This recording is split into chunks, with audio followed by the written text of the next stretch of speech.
morning nurse. It's just a time to start the rules and regulations so that we'll be on time. First of all, we just start with the word of prayer. Lord Jesus, we pray that whatever we do will give you all the glory. Bless the participants and the judges. In Jesus' name we pray. Amen. So, welcome to this fifth competition, 3-minute thesis competition done by the Clinical Epidemiology Unit. I want to thank Dr. Joy Mohammed, he is Professor of Clinical Pathology, also our Associate Director. Thank you, sir. I want to thank Dr. Prasanna. He is the head of Biostatistics Department and he has been a supporter of research and part of the Clinical Epidemiology for more than 15 years. I want to thank Dr. Mohan Kaman.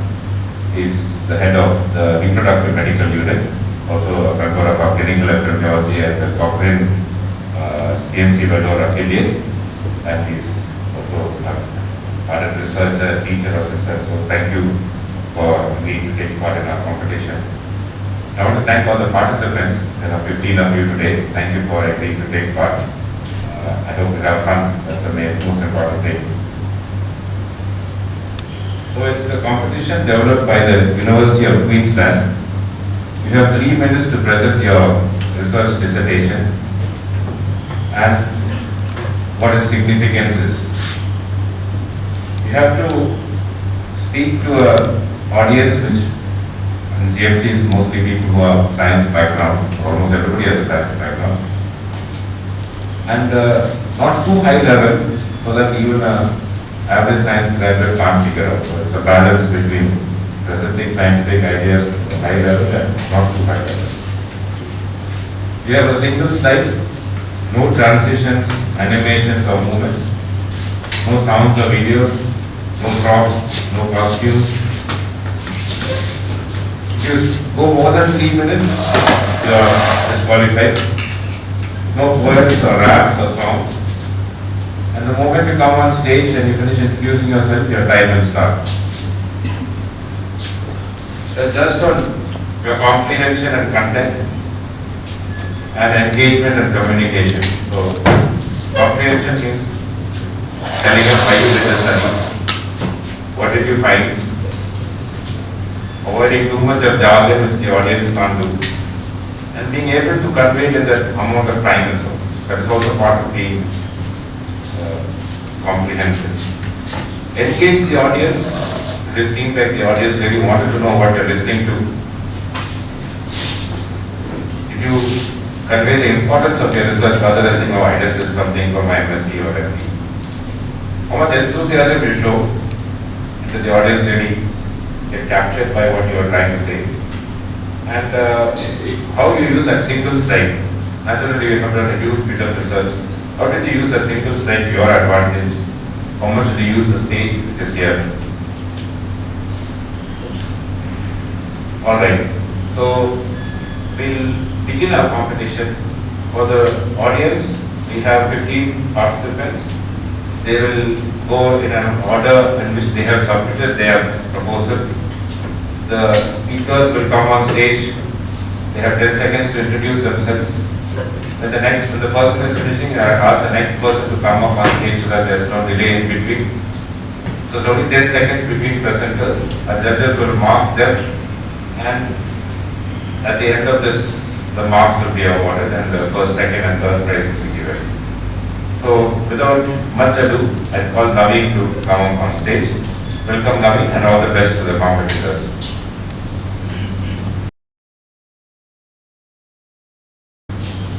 Hello, I'm Naveen. I'm here to present my work towards improving diagnosis and treatment of hypertension. So if I measure your blood pressure from your radial artery directly, that would exactly look like this. So you can see that continuously over time the systolic and diastolic pressure variations are happening, and it can be as high as plus or minus 15 millimeters in a few minutes. So if that's the degree of variability, why do we rely on single month estimates of BP? Especially when it's a better risk predictor of target organ damage. Because that's all what we have got with the conventional methods of non-invasive BP measurement. And towards that, we have developed CMC NIBP or CMC non-invasive BP apparatus to measure BP variability We use an inflatable cuff and 2-finger platysmogram sensors. The cuff is deflated in steps and every step is held for at least one respiratory cycle duration to capture the BP variability in one breath cycle. And the cuff pressure versus PPG amplitude ratio profiles are taken and custom algorithms are used in order to detect the ranges of systolic and diastolic pressure variations. Validation study in 100 volunteers as per the latest guidelines show that CMC and IBP estimates are reliable and it's a better instrument to diagnose hypertension given it measures BP variability. Coming to the treatment of hypertension. Suppose if I say you have isolated systolic hypertension, the diastolic is actually normal or below the normal. If I give a vasodilated drug, then actually it will further pull down your diastolic pressure affecting cardiac perfusion. We would need such a drug to treat essential hypertension, not ISH. We would need something to improve the large artery compliance. Hence, site-specific drugs are important and we would have to evaluate how a drug acts on RMC vessels or RMC components in vasculature. The question was, how can we estimate RMC and where is RMC in the vasculature? For the first time, we have established that RMC or resistance and compliance are mutually exclusive in arterial tree, or resistance is only attributed to small arteries and arterioles and compliance only to large arteries. Now, how can we estimate RMC if we have a drug?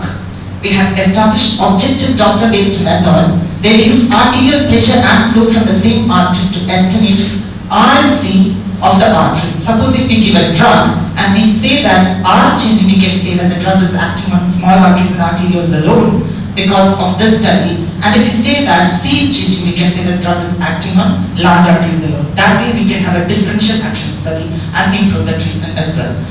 So suppose if we have CMC and IBP for diagnosis and these methods translated for testing the drug action on R versus C vessels, definitely there is scope for hypertension, better diagnosis and better treatment. That's all. Thank you. I thank my guides, Dr. Satya and Dr. Suresh.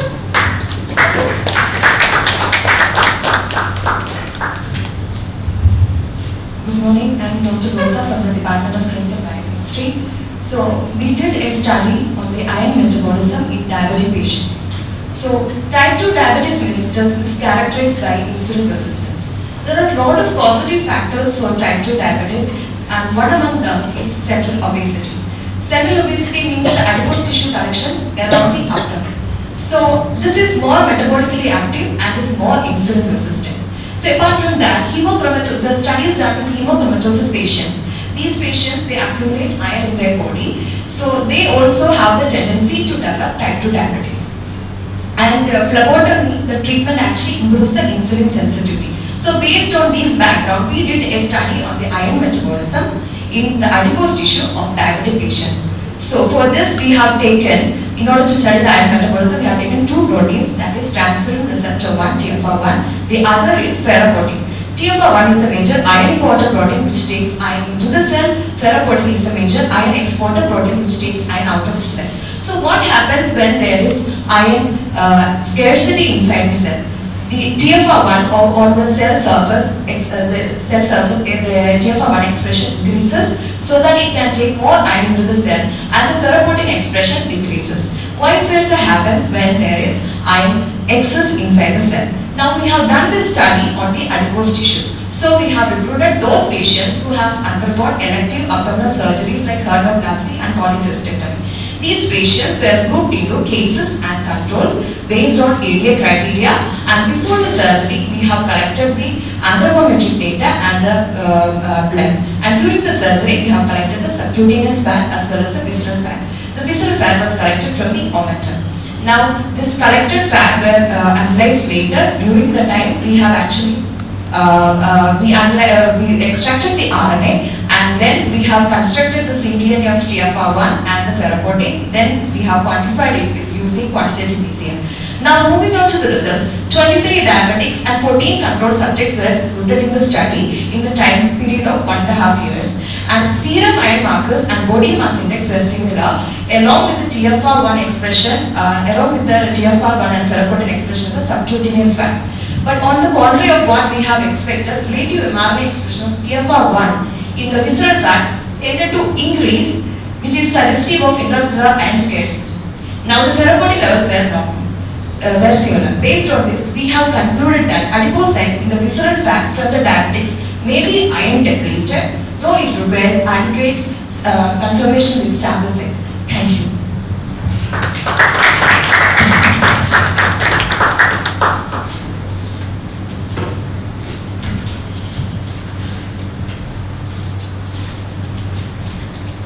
My name is Dheeraj, I am from Department of Psychiatry. Gaming is a very popular pastime these days, but there are some people who came to the pathological extent that they would warrant a diagnosis of gaming disorder. And any youth with gaming disorder or any addiction for that matter would have long-term consequences. So what we did is we compared students with gaming disorder with those without gaming disorder. That would provide clues to what factors would be a risk and what factors could be protective from gaming disorder. So for doing this, I did a case control study. I went to a college, screened all the students using a screening instrument, made a list of potential cases and age and gender matched controls, and then did detailed evaluations using looking at socio-demographic profile, details about their gaming, screen them for any mental illness, other addictions, their family functioning, coping skills, personality traits. And after all that, we compared using appropriate statistical tests. And what we found was there were no differences in the socioeconomic status or gaming characteristics, like if they were an online gamer or offline gamer or multiplayer or single player gamers, or even physical activities or any of the personality traits. But what was associated was increased duration of gaming. The ones who play with using the console or genres of role-playing games or battle royale games like PUBG, action adventure strategy games.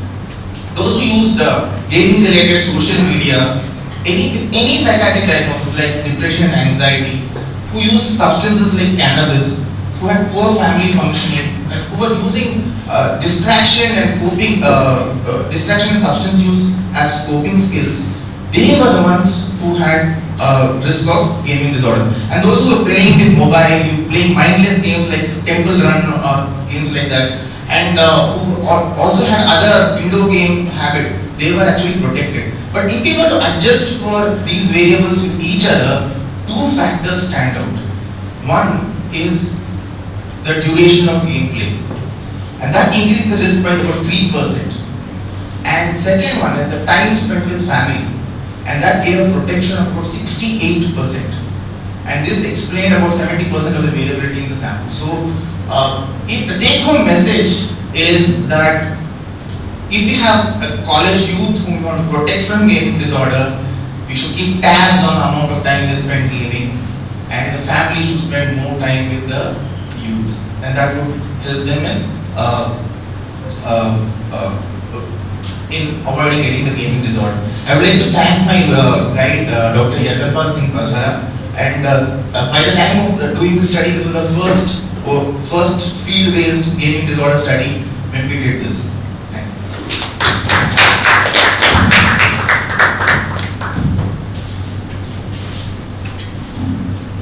Good morning to all. I am Dr. Lakshmi from microbiology. My thesis was on Trichomoniasis vaginalis.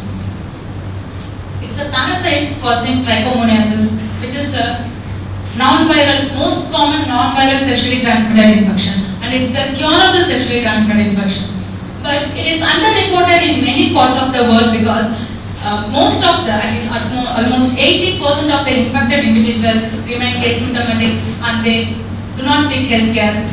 They transmit the infection to their partners because it's a STL.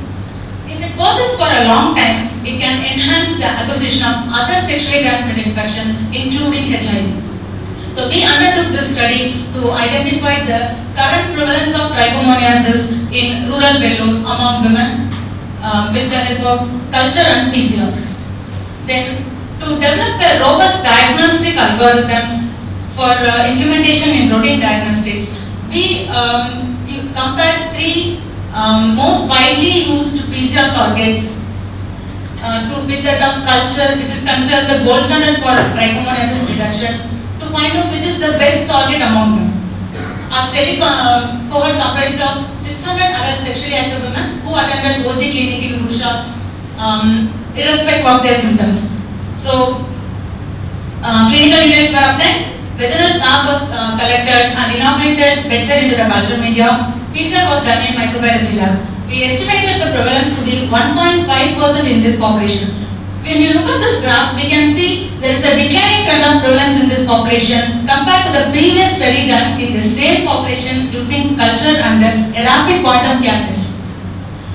Among the three primary targets we compared, TVK 347 was identified to be the best target with significant p-value. Then, apart from diagnostics and prevalence, now researchers are interested in studying the genetic diversity of this parasite. They found 8 different genotypes of this parasite and they tried to correlate the genetic diversity with the phenotypic variation, phenotypic behavior of the parasite like clinical presentation and virulence. So we also attempted to find the circulating genotype in this population and we found 4 different genotypes in this population, among which D is the most common. And based on the clinical details we had, there is no significant variation in genotypic characters and phenotypic behavior. So to conclude, the prevalence in this population is 1.5% and the best target has been implemented for our routine diagnostics. And this is the first report from India which contributes to world's data on genetic diversity of Trichomonas to global data. Thank you.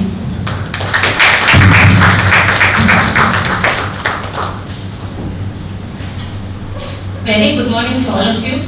I'm Mary Jennifer from College of Nursing. The title of my study is to assess the knowledge and practice of nursing personnel on antenatal fetal assessment before and after video assisted teaching. If you see, antenatal risk factors can affect the oxygen transfer to the fetus. So this can be easily detected with the help of antenatal fetal assessment like non-stress test and daily fetal movement chart. So, as nurses are the primary caregivers, they can easily find out the problems and report it. Hence, they need to have an adequate knowledge and practice on antenatal fetal assessment, which can be imparted through the video assisted teaching. Going on to the methodology, a quasi-experimental one-group pre-test post-test design was used. Convenient sampling techniques was used. Sample size was 53. Instruments like knowledge questionnaire and practice checklist on LSD and DFMC was used, and data was collected by getting a consent from the nursing personnel, and then the pre-knowledge was assessed on 1 day, and then 2 weeks the pre-practice was assessed, and then a video assisted teaching was imparted for 2 days, and then the post-practice was assessed first, and then the post-knowledge was assessed. Going on to the results, if you see, only 1.90% of them had adequate practice before the video assisted teaching, whereas 96.20% of them had adequate practice after the video assisted teaching. And before the video assisted teaching, only 1.90% of them had adequate knowledge, whereas after the video assisted teaching, 43.40% of them had adequate knowledge and 45.3% of them had moderately adequate knowledge. If you see, the mean level of knowledge increased from 14.83 to 21% after the video assisted teaching, and the mean level of practice increased from 11.83 to 24.77 at the significant level of 0.000, which was found that it was very effective in improving the knowledge and practice on antenatal assessment, fetal assessment. Pearson correlation coefficient was used to assess the correlation between the knowledge and practice, and it was found that it was not very significant, hence no correlation was found, and association was done using chi-square to associate between the knowledge and practice with the demographic variables which was identified, and it was found that it was also not statistically significant and there was no association. Hence, I would like to tell you all that video assisted teaching was very effective in improving the knowledge and practice of the nursing personnel, and it can be used as a best teaching method. Thank you.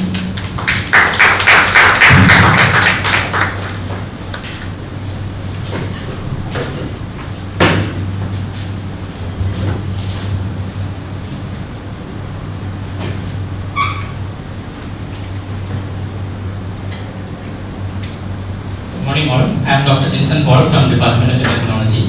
The title of my study was bladder temperature and pressure distribution in subjects with diabetes mellitus and chronic Charcot arthropathy, a case control study. As we all know, Charcot arthropathy is a relatively rare complication in diabetes, usually affecting the foot, seen in patients with long-standing and severe peripheral neuropathy. These patients are prone for development of foot ulcers, may end up in amputation. As you can see from this picture, while we walk, there are two forces acting on the plantar surface, horizontal or shear force and vertical force. When there is increased horizontal force, that causes increased plantar temperature and development of foot ulcer. The objective of the study was to quantify the plantar temperature and pressure as a comparison between subjects with diabetes mellitus and chronic Charcot arthropathy and healthy controls. We used infrared thermography camera to assess the plantar temperature. This is a non-invasive, easy to use and portable device. We selected 26 patients with chronic Charcot arthropathy and 26 healthy controls. These patients were asked to walk for 200 steps by using prescribed footwear. The plantar temperature was measured at baseline and after 50, 100 and 200 steps of walking. Plantar pressure was measured at baseline and after 200 steps of walking. At baseline, the plantar temperature was significantly higher in the forefoot and midfoot region of the patients with Charcot foot as compared to normal foot. As you can see from this graph, now let us see what happened to the plantar temperature on graded ambulation. From this graph, it is clear that only the mean forefoot temperature remained significantly higher throughout 200 steps of ambulation in patients with Charcot foot when compared to the normal foot of the controls. What happened to the plantar pressure? At baseline, the plantar pressure was significantly higher in all three regions, forefoot, midfoot and hindfoot. At the end of 200 steps of walking, only the forefoot and midfoot pressure was higher in Charcot foot. To conclude, over these 200 steps of graded ambulation, the mean plantar temperature was significantly higher in Charcot foot only in the forefoot region, which is the commonest site for ulcer development in patients with chronic Charcot arthropathy. And on graded ambulation, the plantar temperature reduced in patients with chronic Charcot arthropathy. What are the clinical implications? Graded ambulation by using prescribed footwear can be recommended for patients with chronic Charcot arthropathy, as we have not documented an increased temperature from our study of over walking of 200 steps. And plantar temperature measurement by using infrared camera could be used as a surrogate marker for shear force, that is horizontal force. And this may help in detecting the hotspots which are preceding even for foot ulcer. By this, we may be able to prevent development of foot ulcer in patients with chronic Charcot arthropathy. I would like to thank my guide, Dr. Felix Denasing, for his support. Thank you.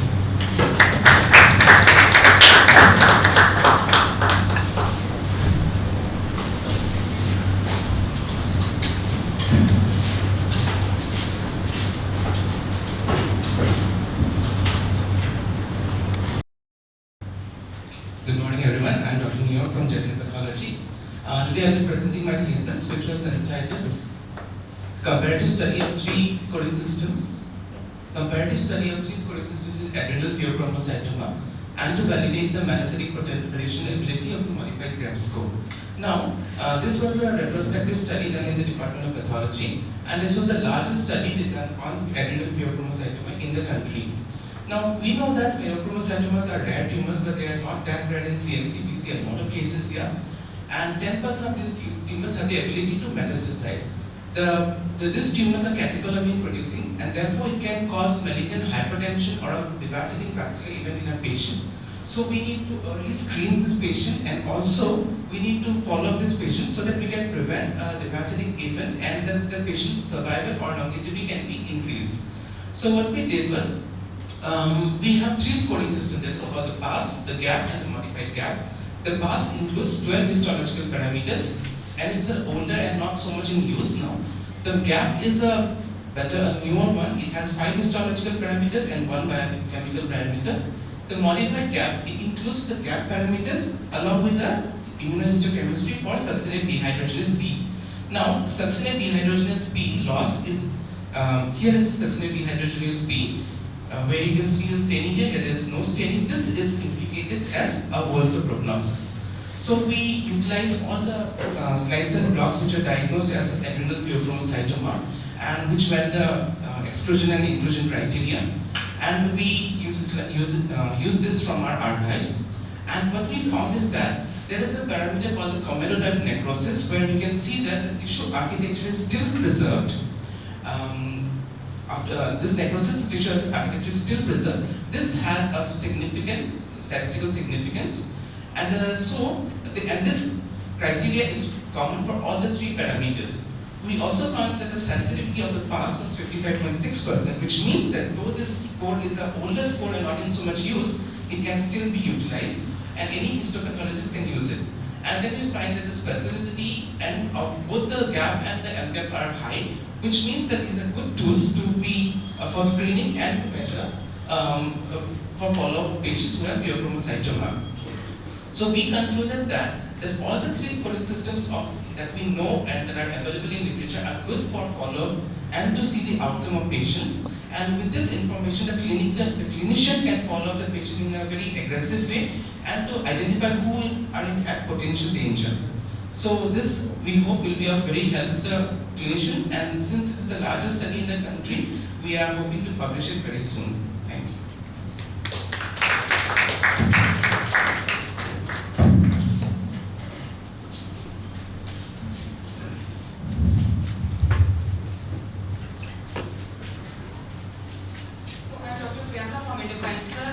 And I am here to present on my topic, that is prospective study, the utility of endosanic green for the identification and assessment of viability of parathyroid gland during thyroidectomies. So we all know that parathyroid are a small gland and difficult to identify during surgery, and even if we identify, question is its viability, which is why this hypoparathyroidism is the most common complication of thyroidectomies.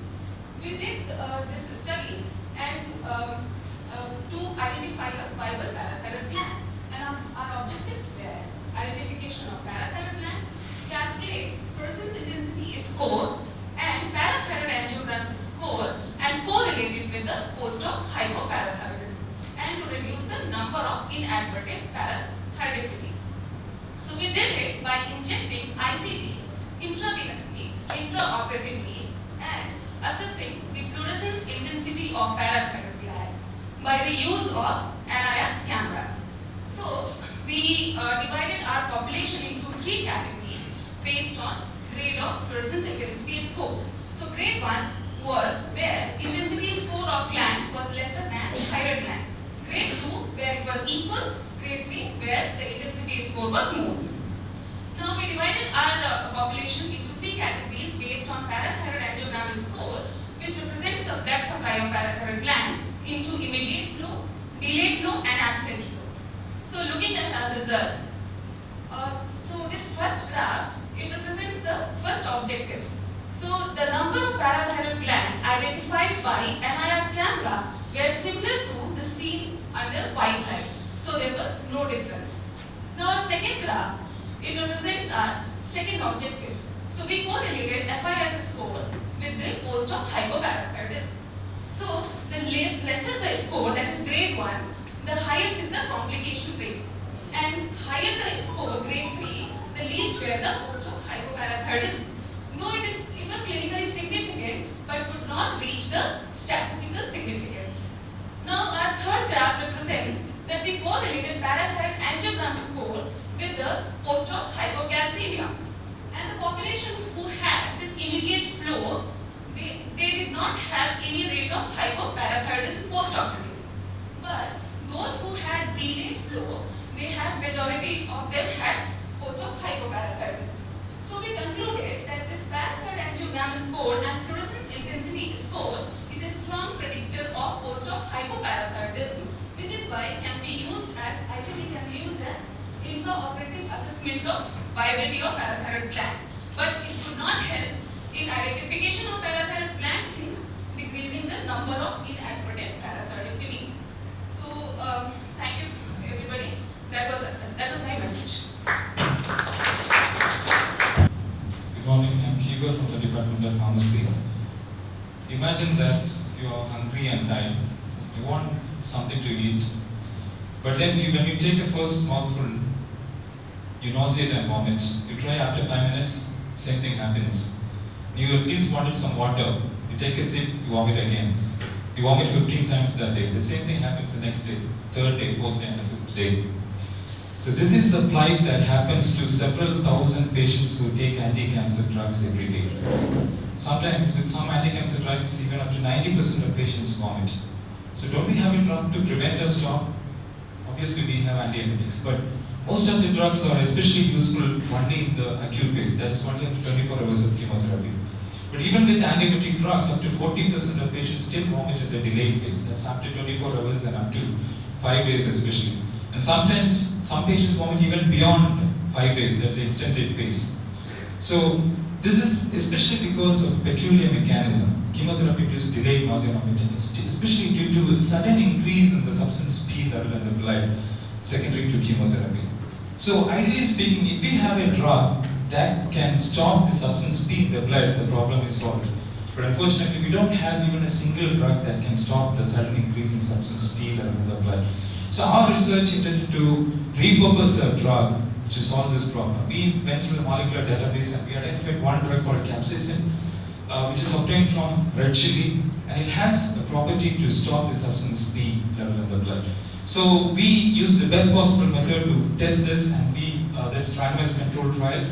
So randomly we gave capsaicin to 80 patients, and to the other 80 patients we gave placebo, and we followed them up every single day for up to 15 days after the chemotherapy, just to see if capsaicin is really useful in these patients. So what we found at the end of the study was chilling magic. There was a significant reduction in both nausea and vomiting in the delayed and the extended phases, but not in the immediate phase. So demonstrating the usefulness of capsaicin in these patients. Capsaicin also reduced the severity of nausea and vomiting in the delayed and extended phases. So this is relatively a small study, but we strongly believe that this is a groundbreaking finding, and we are committed to develop this drug in a larger study so that it will become available for the millions of cancer patients who struggle to eat and drink because of nausea and vomiting. Thank you.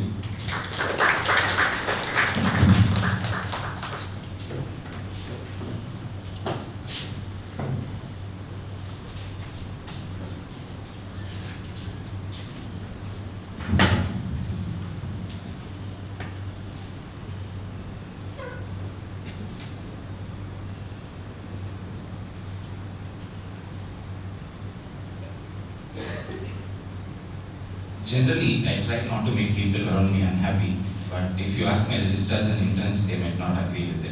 But this, what I'm going to say, is a story of how I made a few pharmaceutical representatives unhappy at the end of my thesis.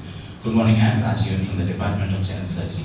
When we perform a gastrectomy for a patient with gastric cancer, we reconstruct the alimentary tract by connecting the remnant esophagus or the remnant stomach to somewhere in the mid-jejunum. When food goes through this passage, it bypasses the duodenum. So the duodenophrenic and ankylophrenic reflexes are abolished. Hence, the cholecystokinin production is decreased, and hence the pancreatic secretion. Also, there is a rapid transit of food through the upper intestinal tract, as well as an incoordinated secretion because of the Roux-en-Y construction. All these factors we think attribute to the incidence of exocrine pancreatic insufficiency in a patient with gastrectomy. So we wanted to study this by assessing the symptoms of EPI in our patients after surgery, as well as objectively establish its presence by looking for fecal elastase, which is an indirect marker for indirect test of pancreatic function in our patients. So what we did was preoperatively tested elastase for all our patients, and we followed them up post-operatively, and at 3 months again tested the stool elastase. We also administered a questionnaire to assess the symptoms of exocrine pancreatic insufficiency in these patients at 3 months of follow-up.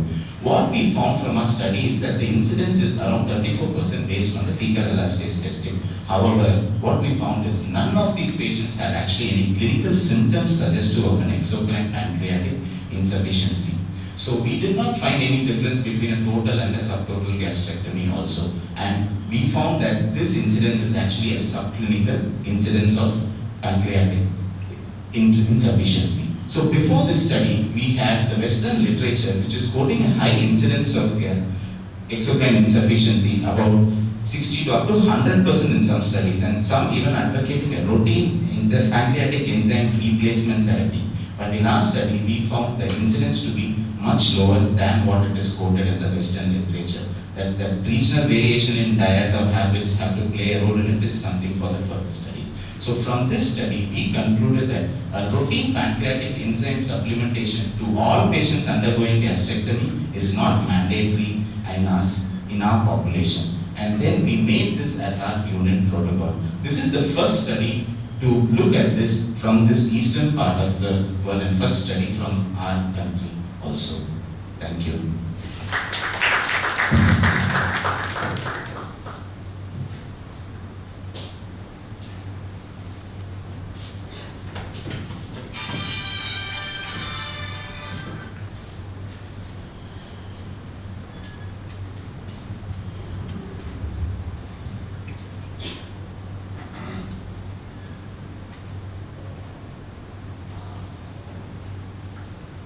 Good morning. I am Dr. Ramya from the Department of Endocrinology. My topic is osteosarcopenic obesity, its prevalence and significance, a community-based study. So we all know that, first coming to what is osteosarcopenic obesity, we all know that osteoporosis means bone fragility and it leads to fractures. Muscle, fat and bone exist as a single unit. So any problem with the muscle and fat, that is low muscle mass, which we call as sarcopenia, increased fat mass, which is termed as obesity, can be detrimental to the bone. So a triad of low muscle mass, increased fat mass and bone and osteoporosis is termed as osteosarcopenic obesity. Now coming to the need for the study, studies have shown that sarcopenic obesity contributes to significant morbidity and mortality, and osteosarcopenic obesity, being a combination of sarcopenic obesity and osteoporosis, is definitely detrimental. And at present there is very scarce Indian data on this literature. So we did the study to study the prevalence of sarcopenic obesity and osteosarcopenic obesity among postmenopausal women. We also studied the various predictors associated with osteosarcopenic obesity. So this was a cross-sectional study which included 300 ambulant postmenopausal women, more than 50 years from rural community. For everyone, clinical details were selected. They underwent bone biochemistry and also DEXA.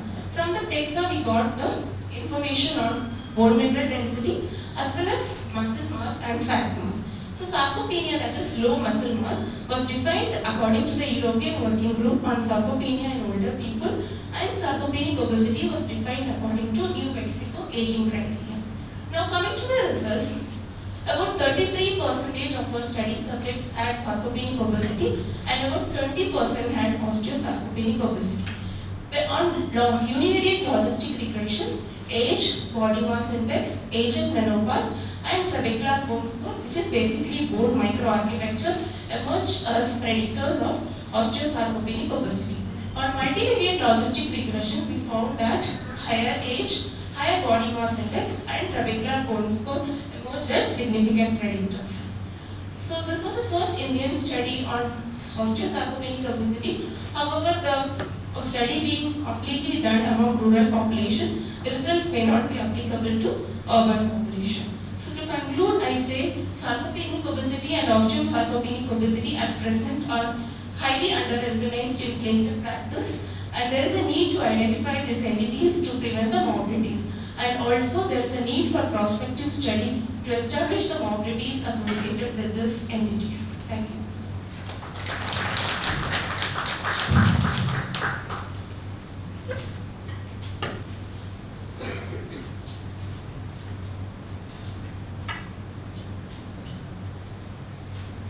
Good morning, I am Dr. Soumya from the Department of PMR.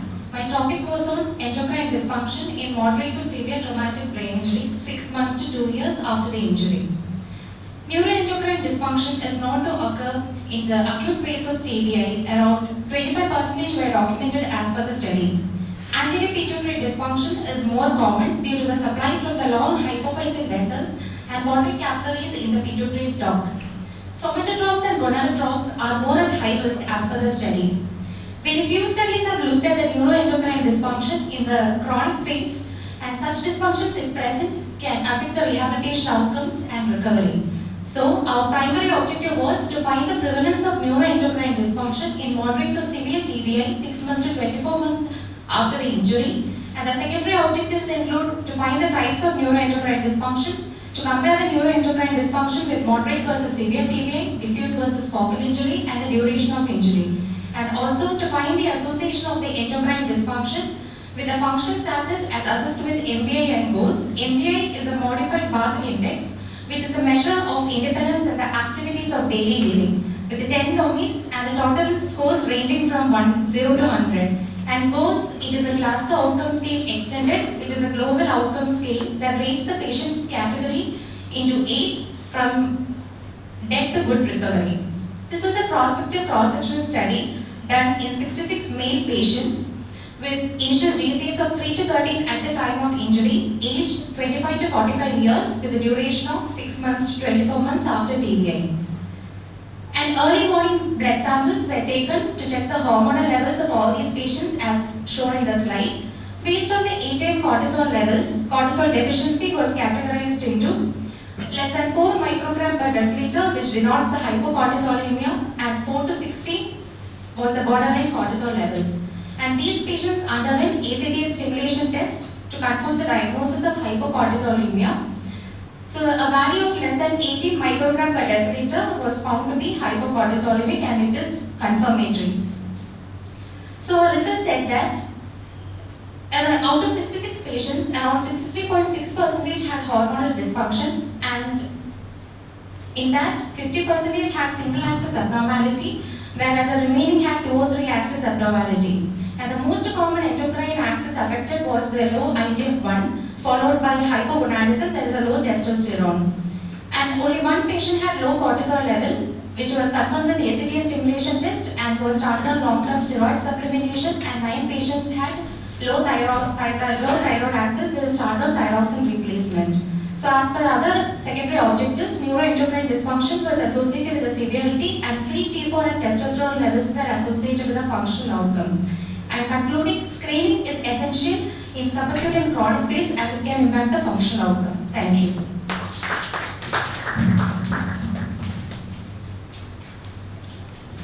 I'm Abhishek from Center for Stem Cell Research. My thesis is entitled Development of Human Hematopoietic Stem and Progenitor Cell Culture System for Gene Therapy Application. So according to clinical trial protocol, for gene therapy, which is gene editing as well as lentiviral mediated gene therapy, the HS species needs to be in culture at least for 72 hours. What happens is, during this time frame, the HS species tends to lose its stemness. That is, the HSC portion inside the HS species get diminishes, and that leads to the poor engraftment of gene modified cells. So this is a very great concern in the field of gene therapy. So we aim to develop a novel culture system which can preserve the stemness. For this, we isolated CD34 cells from the mobilized peripheral blood donor and expanded for 5 days in vitro with several small molecules and characterized with primitive marker, which is HSC marker 34, 133 and 90. And we found that our US small molecule is the best cocktail which can preserve the stemness even after 72 hours.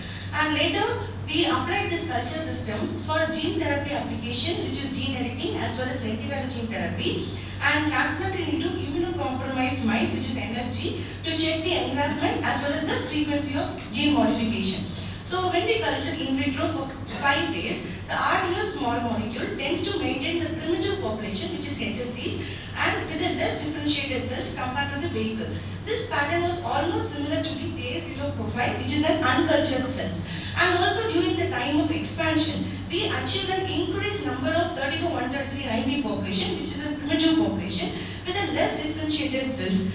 Hence, this suggests that RUS preferentially expands the HSC population, not the other population.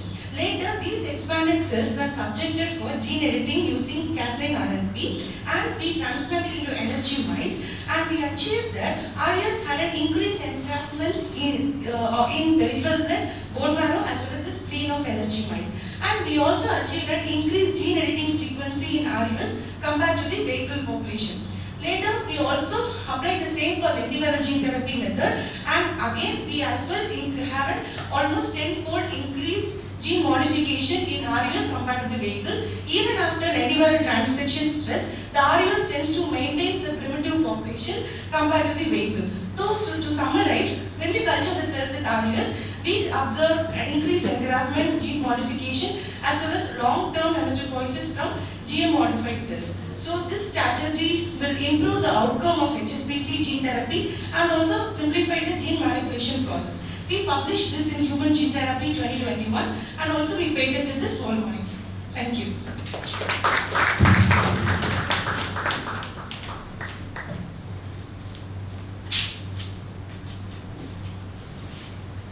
Morning everyone. I am Dr. Vijayan in the Department of Trauma Surgery. Postoperative care for laparotomies has been a surgical enigma over the last century. Basically, it depends on how many tubes you put, how long you are going to keep the patient starving before initiating the feeds. Because there are quite a lot of factors are involved in it. The bigger the incision, the more the tubes, the longer the duration of surgery, the more the tubes, and some say even the older the surgeons. Makes a huge difference. This particular concept of feeding the patient after 5 to 6 days or 7 days was challenged with the advent of minimally access surgeries, which they proven they had an early removal of tubes and also the early initiation of feeds have been proven to be beneficial and been successful in the field of post-operative care for all these abdominal operations. But this process is called enhanced recovery. But the problem with this was this involved an extensive pre-operative counseling process. This could not be performed in emergency operations, and hence this particular concept of ERAS was done in emergency operations, except a few surgeons who used to randomly perform this and report it as a retrospective case studies. So what we did, we proposed this randomized controlled trial to see whether this can be performed in emergency laparotomies without a preoperative counseling. We had a 27 in each arm as a sample size, but we achieved 30, and this is the first RCT in the emergency operations in trauma. What we did was that one group we had a randomized to a protocolized management, that the patient's tubes will be removed at 24 hours after surgery and they will be initiated on liquid diet, and if tolerated they will be started on solid diet at 48 hours, as opposed to the other arm where it was given at the discretion of the surgeons to remove the tubes and feed them at their discretion. We discharged the patients when they were pain-free, ambulant and had passed stools and plates. That is, the bowel recovery has started. We entered our data and data and found in SPSS that we can see that there is a significant difference in the earlier removal of tubes and initiation of feeds in the randomized group to the ERAS group, or we can say that in the non-ERAS group there is a significant delay when it is not necessary. And we also found that there is a significant early hospital discharge in the ERAS group, which actually means that patients are recovered much earlier in this group when we follow the standardized protocol. All these would be performed with no additional added complication rate.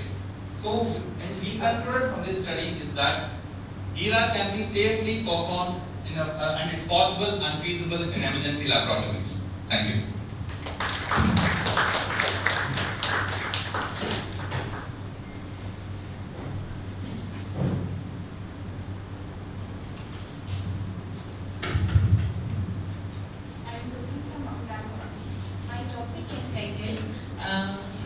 Microvascular vessel density in glaucoma following IOP reduction and OCT angiography study. Here you can see a normal optic disc as you see in ophthalmoscopy. This is glaucomatous optic atrophy. Glaucoma is a disease characterized by two important features. It produces irreversible loss of vision leading to blindness, and 88% of the glaucoma remains asymptomatic. The current etiopathogenesis of glaucoma is never fully understood. Intraocular pressure and ocular blood flow are two important contributors. In our study, what we saw is how IOP reduction affects intraocular blood flow. Our current gold standard in diagnosis and definition of glaucoma rely on structural and functional changes, which includes optic cup changes and visual field changes. So here comes the concept. With the advancing technology, especially an instrument called OCT angiography, we can measure microvascular vessel density. So in our study, we acquired OCT angiography images of patients with glaucoma. We imported and analyzed these images in ImageJ software. We followed up the same cohort for a period of 3 months and repeated the image after 3 months. So what we found out is the mean muscular vessel density improved in all the these three locations in retina, which include optic nerve head, papillary area and macular vessel area. And it was statistically significant in optic nerve head and macular area. This is an OCT angiography image of one of our patients. You can see the blue empty area which shows absence of microvasculature, and it got filled after the treatment, that is after reduction of intraocular pressure. So OCT angiography is a newer technology with a lot of advantages over the current imaging modality, that is HFA. It is objective, non-invasive, and the image acquisition time is just 3 seconds. So we can use this imaging modality for the treatment and also for the diagnosis of glaucoma. And our study is probably the first study which looked at the microvascular vessel density following IOP reduction by medical management. Thank you. I thank my colleague Dr. Arti Simha and Jane Thros. Shall we give all the presenters a hand? I want to again thank our judges, Dr. Joy, Dr. Prasanna and Dr. Mohan. I'd like to ask Joy to just say a few words on what you felt about the presenters and how the experience was. And shortly after that, we'll have the presentation of the prizes.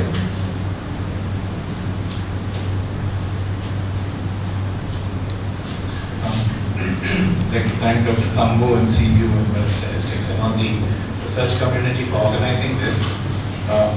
Congratulations to all the people who presented today. It takes a lot to do research in CMC, given the constraints of clinical work and your usual services, and then to come and condense it into one slide and talk about it for 3 minutes. It's truly amazing. For us also, the work was made relatively easier, I should say. So we had to be focused the whole 3 minutes to absorb what you were saying and to mark it. So that was also an experience. And I'm certainly glad that all of you came forward and presented. I think maybe there are more than 220 broad specialties candidates and more than 120 high specialties, but 15 of you all chose, and then faculty also, and 15 of you all chose to come and do it. So thank you so much for that. And the spread is truly amazing, and I think research day is coming up, and I hope many of you will participate there also. So thank you so much. It was a great opportunity.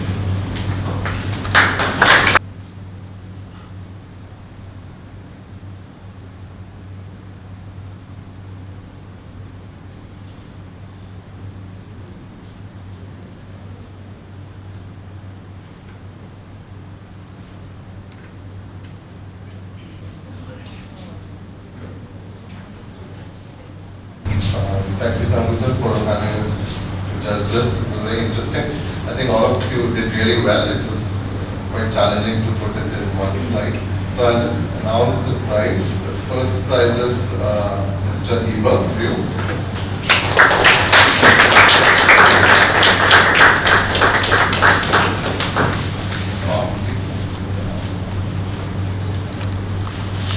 Cash prize of 10,000 rupees.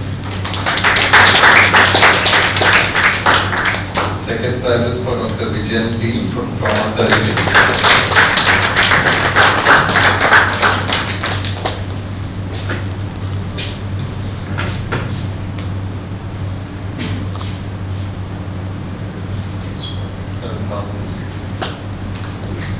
The third prize is for Dr. Dheeraj Katula.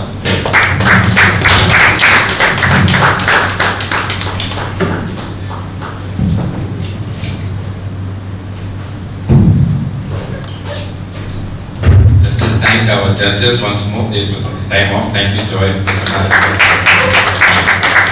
Thank you to the audience who came. This will be recorded and put on our CEU, CMC below YouTube channel, so you can share it with your friends and other people who couldn't have made it here today. We have some coffee outside. Thank you all for spending 1 hour on Saturday morning with us. And with that, we conclude our function. Thank you.